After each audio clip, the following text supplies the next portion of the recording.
Welcome back, viewers. Thank you so much for tuning in. Thank you for joining me. And my name is Patrick Tawayama Tope. On this channel, I do post content on social work and social care in general. And in today's video, I'm just going to talk to you about disguised compliance in social work or in practice with children, really, children and families. I'm going to unpack what disguised compliance is all about. And I'm also going to be talking about why disguised compliance is a concern in social work. And I will also touch a little bit on why disguised compliance happens. Why do parents present with disguised compliance? And I'm also going to be talking to you about how disguised compliance impacts on case progression for us as social workers. And I'm also going to touch a little bit on how you can identify disguised compliance. What is it? What are the telltale signs of you, noticing that there is disguised compliance? And what is it that you need to be doing to counter it, really, on how you can manage or engage families showing disguised compliance. I'm going to touch a little bit on those points, and also giving you tips on how you can counter it. And lastly, I will also give my final thoughts on disguised compliance, really. So let's jump straight into it. If you haven't subscribed, please do subscribe on this channel. Hit that notification bell so that when I post, you'll be the first person to know. And your subscription helps this channel grow. And let's get it done, basically. So what is disguised compliance? So it refers to a situation where parents or caregivers or service users appear to cooperate with you as a professional or with you as a social worker, but in reality, or with other professionals that they are engaging with, but in reality, their actions are quite superficial. They are not correlating, or they are not in tandem with what you are seeing on the ground. And it's mostly aimed at avoiding deeper scrutiny to what exactly is going on. So they might tell you that, oh, everything is fine, everything is going on okay, but they still get the reports that the child hasn't been in school. You still get reports that the child is coming to school hungry and all that. So it often involves giving the impression that they're engaging with the plan, or they're engaging with the support services that you've put in place, or the recommendations that you've made, but there's no meaningful change to the child's lived experiences, and the child's safety or well-being is still compromised. And that's your number one telltale sign to tell you that there is disguised compliance. Why is it a concern in social work? Why is disguised compliance a concern for us? Because it gives the superficial impression, or it gives the impression that things are working well when things are not okay. The downside is that the child's lived experiences will remain the same. So that's why it's always a concern for us as social workers.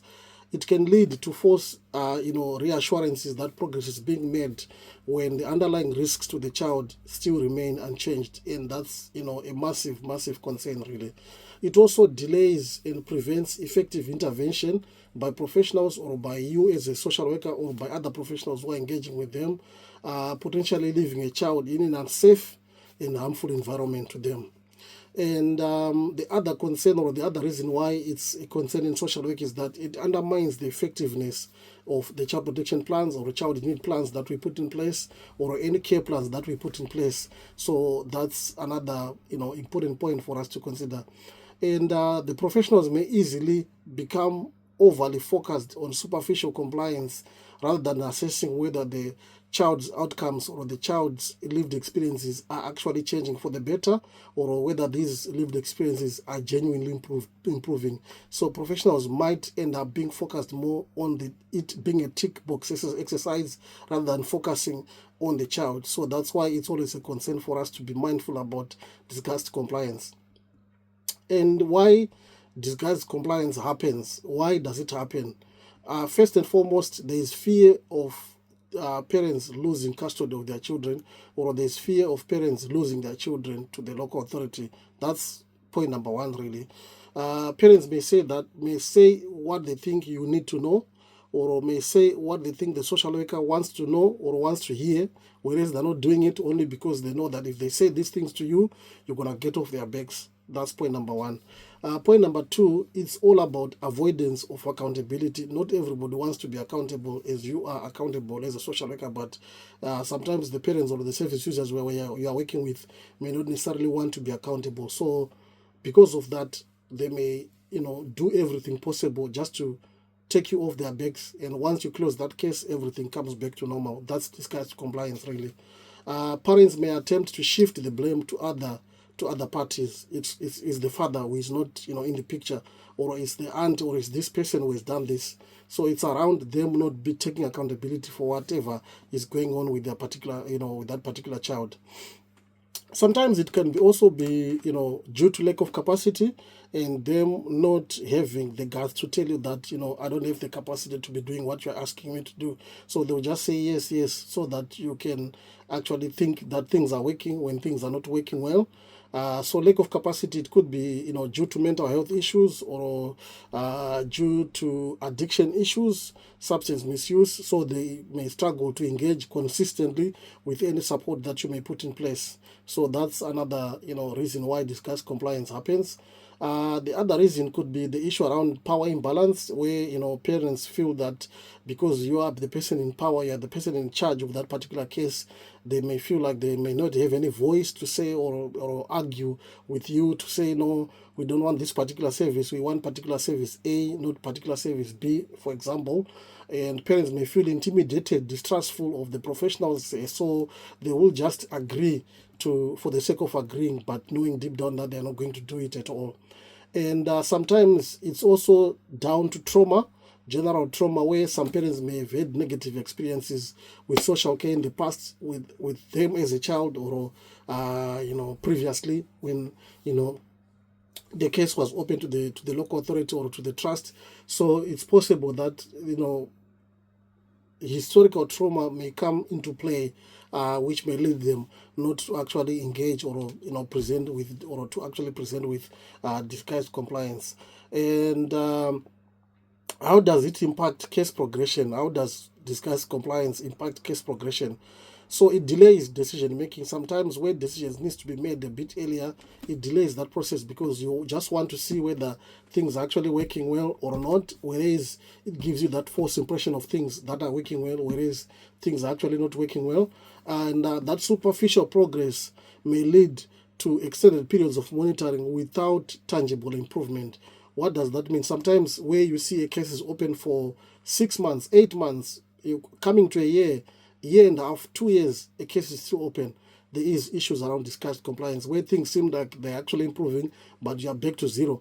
Things seem like they're improving, but you're back to zero again in no time. So that's what happens when it comes to delayed decision making.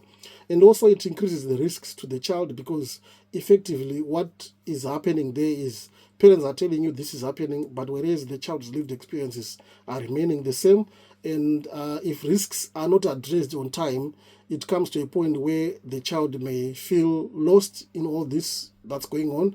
The child may feel like nobody's there to protect them or to safeguard them. So the child will continue to be exposed to significant risk or harm.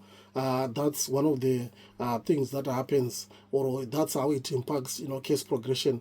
It also reduces professional confidence. As a professional, it does something to your own professional confidence as well.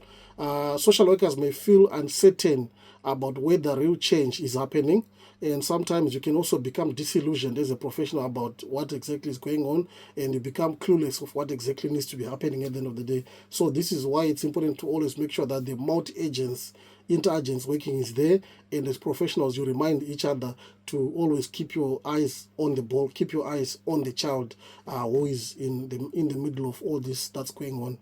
It also undermines any plans which are there for the child, whether it's a child in need plan, care plan, or a child protection plan. Professionals may continue to believe that a child is safe when, in reality, the child is not actually safe. And moving on to how you can identify disguised compliance, you need to be observing the child's lived experiences. You need to be seeing, that's why we always say 10-day home visits when a child is open on a child protection plan, and every fortnight visits when a child is open on a child in need plan, to make sure that the child's well-being is improving despite the parents' apparent of compliance, is the child's lived experience improving or not? That's also one of the signs that you can tell whether there is disguised compliance. And you also need to compare the words the parents are telling you with the actions that they are actually executing. Are the parents following through with any agreed actions consistently? That's another question that you need to be asking. The other question you need to ask yourself is, how am I using my multi-agents professionals effectively? Are the other professionals, for example, teachers, health visitors, seeing evidence of real change? If they are also seeing evidence of real change, then you are good to go with that particular case. But if there's nothing like that, then there is, a question mark around that. You also need to monitor consistency. Does the parent behavior change when they are not being observed, or their behaviors are just the same as compared to when they are observed or when they are not observed? You also need to check and assess their motivation levels. Are the parents motivated by external pressures, for example, avoiding court rather than genuine desire to change? So that's one other thing that you also need to be asking yourself and thinking about when you're engaging with parents, really.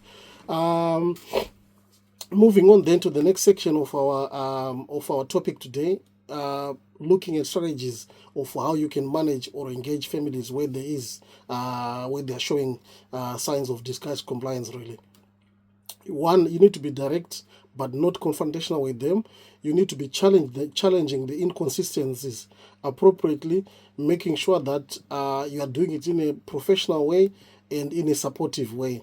Where things are not working, give them the rationale why you think you need to escalate that particular case and things are not working, really. And you also need to use evidence-based feedback, making sure that, for example, you can say to them, you agreed to attend 3 sessions on this particular thing, but, the records which I got from CGL shows me that you only attended once. What exactly is going on? You'll be able to have that conversation with the parent, really. And you need to also avoid being drawn into emotional reactions or manipulation by the parents or by the service users that you're working with.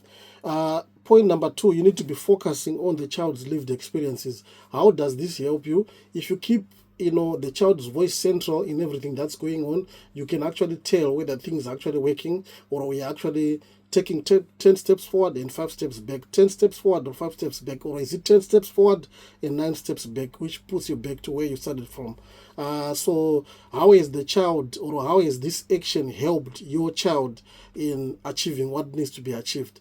And you also need to monitor whether the child's needs are being met or not, just whether the parents, whether the parents' attendance of those appointments is actually bringing real change to this particular child or it's not. So that's another thing that you also need to be mindful of. You need to be using direct work for you to be gathering this evidence, and all your decisions after that will need to be evidence-based as well.